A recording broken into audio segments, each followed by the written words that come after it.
ಸಮಸ್ತ ವೀಕ್ಷಕರಿಗೂ ಫೆಬ್ರವರಿ ತಿಂಗಳ ಕನ್ಯಾ ರಾಶಿಯ ಮಾಸ ಭವಿಷ್ಯದ ಕಾರ್ಯಕ್ರಮಕ್ಕೆ ಸುಸ್ವಾಗತ. ನಾವು ಮೊದಲಿಗೆ ಈ ಮಾಸದಲ್ಲಿ ನಡೆಯುವಂತಹ ಗ್ರಹಗಳ ಬದಲಾವಣೆಗಳ ಬಗ್ಗೆ ತಿಳಿದುಕೊಳ್ಳೋಣ.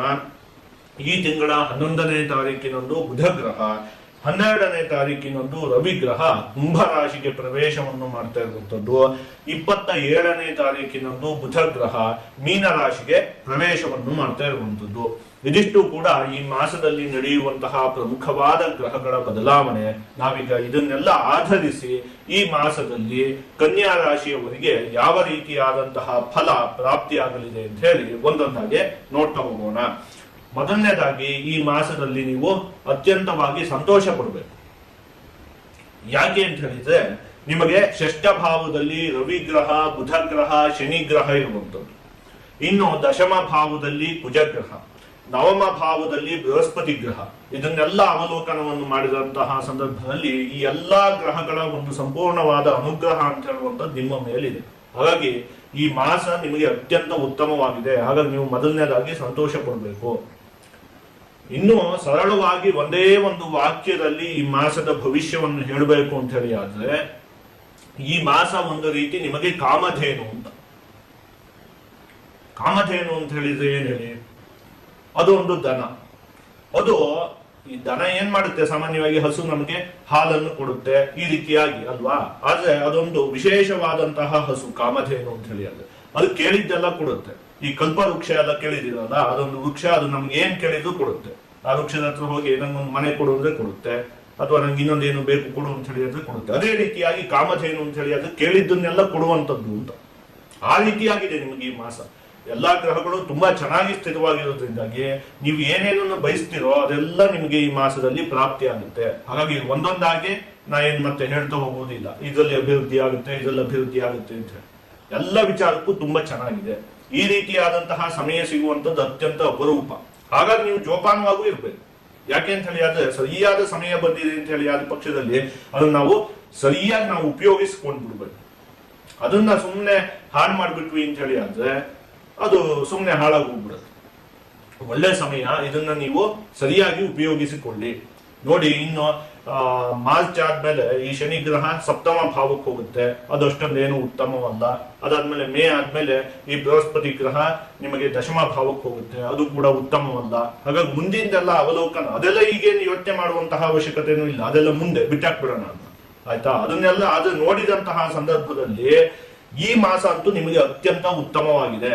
ಇಂತಹ ಸಮಯ ಎಲ್ಲೋ ಅಪರೂಪಕ್ಕೆ ಸಿಗುತ್ತೆ. ಅದಕ್ಕೋಸ್ಕರ ನಾನು ಹೇಳ್ತಿರೋದು, ಅವಾಗ ಏನ್ ಮಾಡ್ಬೇಕು ಹೇಳಿ, ಅದನ್ನ ನಾವು ಸರಿಯಾಗಿ ಉಪಯೋಗಿಸ್ಕೊಳ್ಬೇಕು. ಅವಾಗ ನಾವು ಸುಮ್ಮನೆ ಕುತ್ಕೊಂಡಿದೀವಿ, ಏನು ಮಾಡ್ಲಿಲ್ಲ ಅಂತ ಹೇಳಿ ಆದ ಪಕ್ಷದಲ್ಲಿ ಮತ್ತೆ ಮುಂದೆ ಇಂತಹ ಸಮಯ ಸಿಗುವಂತದ್ದು ಎಲ್ಲೋ ಅಪರೂಪಕ್ಕೆ ಸಿಗುತ್ತೆ ಅಲ್ವಾ. ಹಾಗಾಗಿ ಇದನ್ನ ನಾವು ಸರಿಯಾಗಿ ನಾವು ಉಪಯೋಗಿಸ್ಕೊಳ್ಬೇಕು.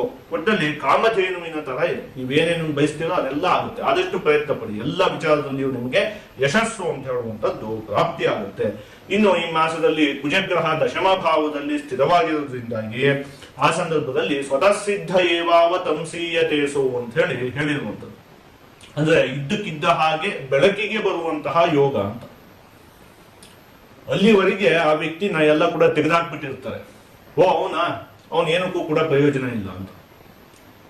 ಆದ್ರೆ ಯಾರ ಸಹಾಯವೂ ಇಲ್ಲದೆ ಆ ರೀತಿಯಾಗಿ ತೆಗೆದು ಹಾಕಿದಂತಹ ಒಬ್ಬ ವ್ಯಕ್ತಿ ಇದ್ದಕ್ಕಿದ್ದ ಹಾಗೆ ಬೆಳಕಿಗೆ ಬಂದ್ಬಿಡ್ತಾನೆ. ಇದ್ದಕ್ಕಿದ್ದ ಹಾಗೆ ಅವನಿಗೆ ಎಲ್ಲ ಕೂಡ ಪ್ರಾಪ್ತಿ ಆಗುತ್ತೆ. ಇದ್ದಕ್ಕಿದ್ದ ಹಾಗೆ ಅವನಿಗೆ ಯಶಸ್ಸು ಅಂತ ಹೇಳುವಂತ ಪ್ರಾಪ್ತಿ ಆಗುತ್ತೆ. ಆ ರೀತಿಯಾಗಿ ಕುಜಗ್ರಹ ದಶಮ ಭಾವದಲ್ಲಿ ಸ್ಥಿರವಾದಂತಹ ಸಂದರ್ಭದಲ್ಲಿ ಆ ರೀತಿಯಾಗಿ ನಿಮಗೆ ಇದ್ದಕ್ಕಿದ್ದ ಹಾಗೆ ಅಭಿವೃದ್ಧಿ ಉಂಟಾಗುವಂತಹ ಒಂದು ಯೋಗವು ಕೂಡ ಈ ಮಾಸದಲ್ಲಿ ಇದೆ. ಇನ್ನು ರವಿ ಗ್ರಹ, ಶನಿ ಗ್ರಹ ಎಲ್ಲ ಷಷ್ಠ ಭಾವದಲ್ಲಿ ಸ್ಥಿತವಾಗಿರೋದ್ರಿಂದಾಗಿ ಶತ್ರು ನಿಗ್ರಹ ಉಂಟಾಗುತ್ತೆ. ಅಂದ್ರೆ ನೀವು ಈ ಮಾಸದಲ್ಲಿ ಒಂದು ಸ್ವಲ್ಪ ಜೋರಾಗ್ತೀರಿ. ಜೋರಾಗುವುದು ಅಂತ ಹೇಳಿದ್ರೆ ಇಷ್ಟು ದಿವಸ ಏನಾಗ್ತಿತ್ತು, ನಿಮ್ಮ ಸ್ವಭಾವ ಆದಷ್ಟು ಸೌಮ್ಯವಾಗಿರುವಂತದ್ದು ಈ ಕನ್ಯಾ ರಾಶಿಯವರ ಸ್ವಭಾವ. ನಿಮಗೆಲ್ಲ ಗೊತ್ತಾಗ್ತಿರುತ್ತೆ. ಯಾರೋ ಮೋಸ ಮಾಡ್ತಿದ್ರೆ ಅದೆಲ್ಲ ನಿಮ್ಗೆ ತಿಳಿದಿರುತ್ತೆ.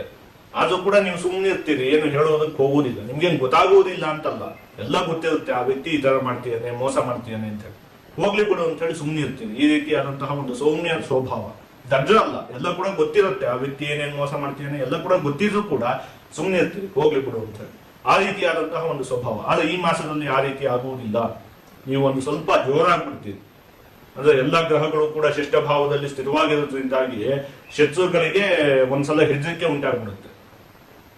ಅಂದ್ರೆ ಅವರೆಲ್ಲ ನೀವು ಈ ರೀತಿಯಾಗಿ ಸೌಮ್ಯವಾಗಿರೋದ್ರಿಂದಾಗಿ ನಾವೇನ್ ಮಾಡಿದ್ರು ಕೂಡ ನಡೆಯುತ್ತೆ ಅಂತ ಹೇಳಿ ಅನ್ಕೊಂಡಿರ್ತಾರಲ್ಲ, ಆ ರೀತಿ ಅಲ್ಲ.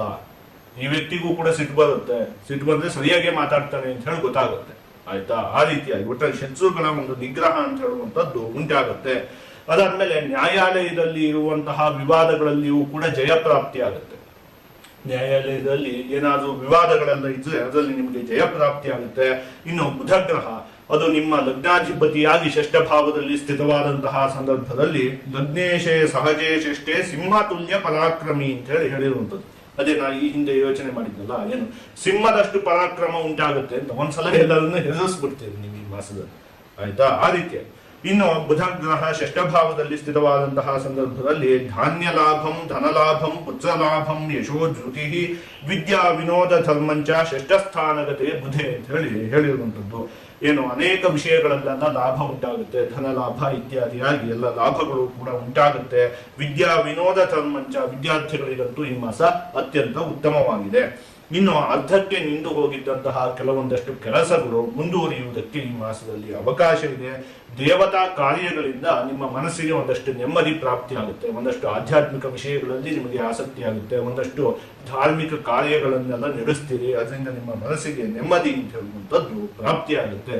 ರವಿಗ್ರಹ ಷಷ್ಠ ಭಾವದಲ್ಲಿ ಸ್ಥಿತವಾದಂತಹ ಸಂದರ್ಭದಲ್ಲಿ ಷಷ್ಠೇ ರವೋ ಸುಸೌಖ್ಯದಾತ ಯತ್ನ ಕಾರ್ಯಾರ್ಥ ಸಾಧನಂ ದೇಹಾರೋಗ್ಯಾದಿ ಸಂತೋಷಂ ವಸ್ತ್ರಧಾನ್ಯಾದಿ ಲಾಭಕೃತು ಅಂತ ಹೇಳಿರುವಂಥದ್ದು.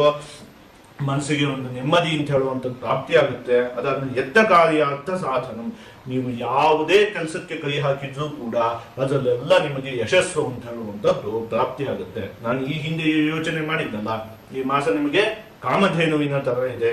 ನೀವು ಯಾವುದೇ ಕೆಲಸಕ್ಕೆ ಕೈ ಹಾಕಿದ್ರೂ ಅದರಲ್ಲೆಲ್ಲ ಯಶಸ್ಸು ಅಂತ ಹೇಳುವಂಥದ್ದು ಪ್ರಾಪ್ತಿಯಾಗುತ್ತೆ. ಹಾಗಾಗಿ ನೀವು ಈ ಮಾಸವನ್ನು ಸರಿಯಾಗಿ ಉಪಯೋಗಿಸಿಕೊಂಡು ಬಿಡ್ಬೇಕು. ಆಯ್ತಾ?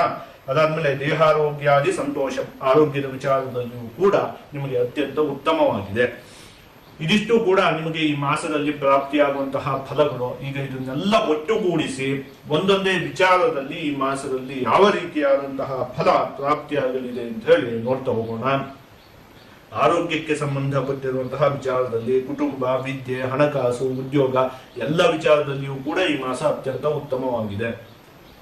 ಆದಷ್ಟು ನೀವು ಈ ಮಾಸದಲ್ಲಿ ಗಣಪತಿ ದೇವರ ಆರಾಧನೆಯನ್ನು ಮಾಡಬೇಕು. ಹೀಗೆ ಮಾಡುವುದರಿಂದ ನಿಮಗೆ ಇನ್ನೂ ಕೂಡ ಅತಿ ಹೆಚ್ಚಾಗಿ ಶುಭ ಫಲ ಅಂತ ಹೇಳುವಂಥದ್ದು ಪ್ರಾಪ್ತಿಯಾಗುತ್ತೆ.